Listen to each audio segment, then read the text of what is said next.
Praise the lord. మన ప్రభువును ప్రియరక్షకుడైన యేసుక్రీస్తు వారి అతి ప్రశస్తమైన నామంలో మీ అందరికీ ఉదయకాల శుభాభివందనములు తెలియజేస్తా ఉన్నాను.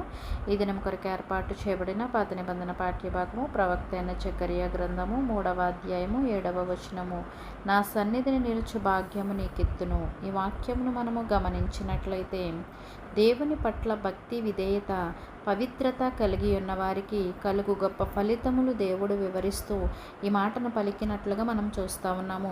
నా ప్రియ సహోదరులారా, యేసుక్రీస్తు మెస్సయ్యగా సర్వమానవుల పాపముల నిమిత్తమై తమ అమూల్య రక్తమును చిందించాడు గనక ఈ దినమందే నీవు రక్షకుడైన యేసునొద్దకు వస్తే ఆయన నీ మలిన వస్త్రములను తీసివేసి దేవుని నీతి వస్త్రములను ధరింపచేసి నీ పాపములను కడిగివేసి తన సన్నిధికి సాదృశ్యముగా ఉన్న పరలోకములు నిలిచే భాగ్యము నీకు ఇస్తానని ఒక వాక్యము ద్వారా మాట్లాడుతూ ఉన్నాడు.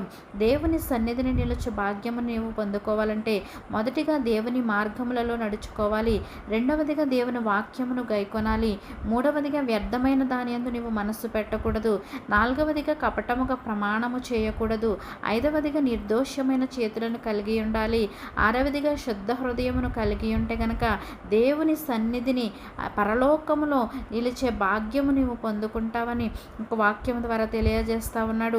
ఆయన నీ మలిన వస్త్రములను తీసివేసి నీతి అనే వస్త్రములను నీకు ధరింపచేసి నీ పాపములను కడిగి తన సన్నిధికి సాదృశ్యముగా ఉన్న పరలోకములో నిలిచే భాగ్యాన్ని నీకు ఇస్తానని ఈ యొక్క వాక్యము ద్వారా తెలియజేస్తా ఉన్నాడు.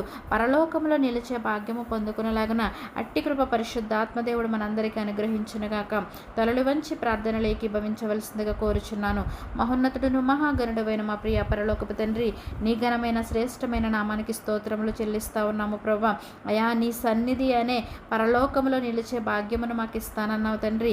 అట్టి సహాయము మాకు దయచేయమని యేసయ్య అతి పరిశుద్ధ నామములో అడిగి వేడుకొనిచున్నాము తండ్రి. ఆమేన్.